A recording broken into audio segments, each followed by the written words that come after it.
ملی وائس کا daily bulletin عالمی شب روز میں آپ کا خیر مقدم ہے۔ عبدالوہاب کا سلام مسنون قبول کیجیے۔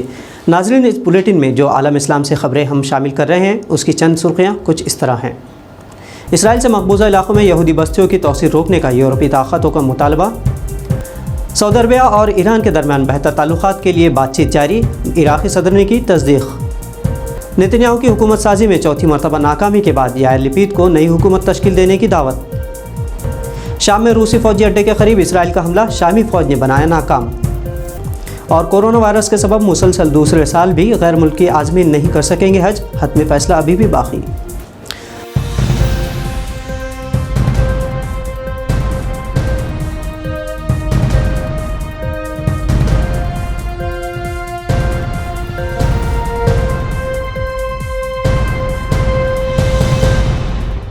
ناظرین، یورپ کی 5 طاقتوں نے اسرائیل سے غرب اردن میں یہودی آباد کاروں کو نئی بستیوں کی تعمیر پر روک لگانے کو کہا ہے۔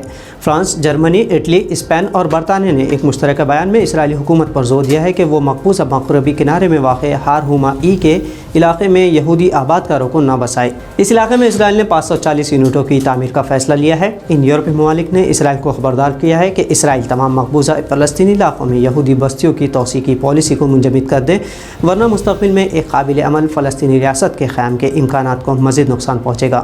فلسطین مقبوضہ مشرقی القدس کو مستقبل میں اسرائیل کے ساتھ مذاکرات کے ذریعے قائم ہونے والی اپنی ریاست کا دارالحکومت بنانا چاہتا ہے، جبکہ اسرائیل تمام یروشلم شہر کو اپنا دائمی اور غیر منقسم دارالحکومت قرار دیتا ہے۔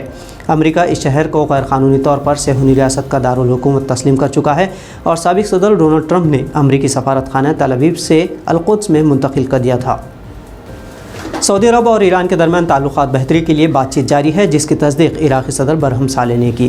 بیروت انسٹیٹیوٹ نامی تھنک ٹینک کے ساتھ ایک انٹرویو میں عراقی صدر نے کہا کہ تہران اور ریاض کے اہلکاروں کے درمیان بات چیت کا پہلا دور رمضان سے عین قبل ہوا۔ صالح نے اس بارے میں کچھ نہیں کہا کہ بات چیت مفید رہی یا نہیں، تاہم انہوں نے یہ واضح کیا کہ یہ رابطے ضروری، اہم اور ابھی جاری ہے۔ اب تک سعودی اور ایران نے حالانکہ اس معاملے میں بھی چپی سادھی رکھی تھی، تاہم عراقی صدر کی جانب سے رابطوں کی تصدیق کی گئی ہے۔ AFP نیوز ایجنسی کے مطابق یہ ملاقات 9 اپریل کو ہوئی، جس میں سعودی انٹیلیجنس چیف ایران کے سینئر اہلکاروں سے مذاکرات ہوئے، جس میں مرکزی طور پر یمن میں جاری لڑائی بند کرنا بنیادی ایجنڈا تھا۔ موجودہ اسرائیلی وزیر اعظم اور لیکود پارٹی کے رہنما بنجامن نتنیاہو چوتھی مرتبہ بھی حکومت سازی میں ناکام ہو گئے ہیں۔ اس کے بعد اسرائیلی صدر نے نتنیاہو کے حریف رہنما یائر لپید کو نئی حکومت بنانے کی دعوت دی ہے۔ حکومت سازی کے لیے نتنیاہو کو 28 روز کی مہلت دی گئی تھی، تاہم یہ میعاد ختم ہو گئی اور وہ ایک مخلوط حکومت کے قیام میں ناکام رہے۔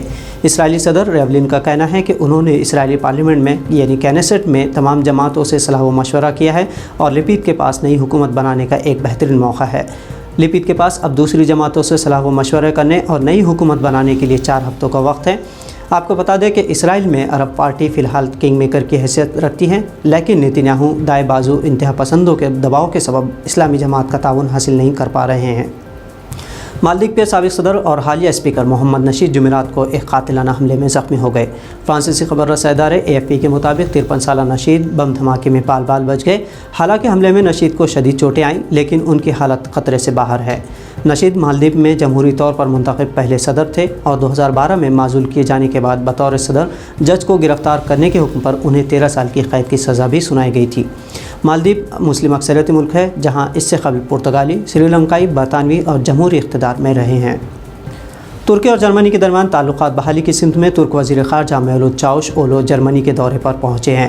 وہ جرمن حکام کے ساتھ 2 طرفہ اور علاقائی امور کے علاوہ ترکی اور یورپین یونین کے تعلقات پر بات چیت کریں گے۔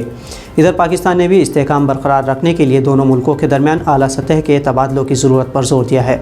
پاکستانی وزیر خارجہ شاہ محمود قریشی نے اپنے جرمن ہم منصب کو پرامن اور مستحکم افغانستان کے لیے پاکستان کے مسلسل تعاون اور افغان امن عمل کے لیے مثبت کردار کے بارے میں بتایا۔ انہوں نے جنگ بندی کے ذریعے تشدد میں کمی کی کوششوں پر زور دینے سمیت فوجوں کے انخلاء اور افغان گروپوں کے ذریعے سیاسی مذاکرات کے حوالے سے مسلسل پیش رفت کی اہمیت پر زور دیا۔ جرمن چانسلر اینجلا مرکل نے ترکی اور یورپین یونین کے مابین وسیع پیمانے اور تعمیری تعلقات کی اہمیت کی تصدیق کی ہے۔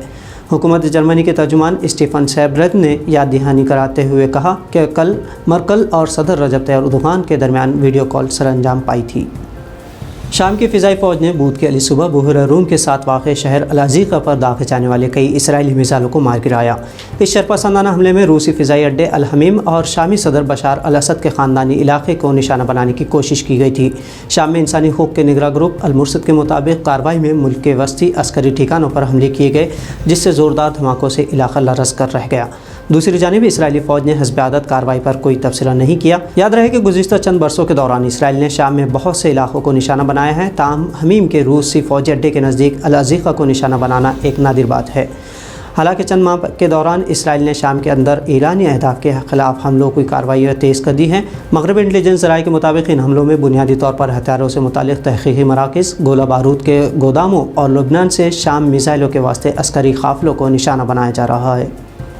کورونا وائرس کی غیر یقینی سنگین صورتحال کے پیش نظر مسلسل دوسرے سال بھی غیر ملکی عازمین حج پر پابندی لگانے پر سعودی حکومت غور کر رہی ہے۔ غیر ملکی خبر رسائی ایجنسی کی رپورٹ کے مطابق سعودی حکام کی پابندی کے حوالے سے مشاورت ہو چکی ہے، لیکن عمل درآمدگی کے حوالے سے کوئی حتمی فیصلہ نہیں لیا گیا۔ ابتدا میں سعودی حکام نے بیرون ملک مقیم عازمین کی میزبانی کا منصوبہ بنایا تھا، جسے اب منسوخ کر دیا گیا ہے۔ اب صرف ان مقامی عازمین کو ہی اجازت دی جائے گی جنہیں ویکسین لگائی گئی ہے یا جو حج سے کم از کم 6 ماہ قبل وائرس سے صحت یاب ہوئے ہیں۔ ابتدائی طور پر یہ منصوبہ بنایا گیا تھا کہ بیرون ملک سے کچھ عازمین کو حج کی اجازت دی جائے گی، لیکن ویکسین کی اقسام، ان کی افادیت اور وائرس کے نئے اقسام منظر عام پر آنے کے بعد پیدا ہونے والی پیچیدگیوں نے حکام کو اپنے فیصلے تبدیل کرنے مجبور کر دیا۔ سعودی عرب کے سرکاری میڈیا آفس نے اس خبر پر تبصرے سے فی الحال گریز کر دیا ہے، جس سے عالمی طور پر عازمین تسبسب کے شکار ہیں۔ تو ناظرین، ملی وائس کے عالمی بلیٹن شب روز میں آج اتنا ہی۔ آپ سے جلد ہوگی ملاقات نئی خبروں کے ساتھ۔ اگر آپ کو ملی وائس کی خبریں پسند آئی تو اپنے دوست و احباب میں لنک ضرور شیئر کریں۔ عبدالوہاب کو اجازت دیجیے۔ اللہ حافظ۔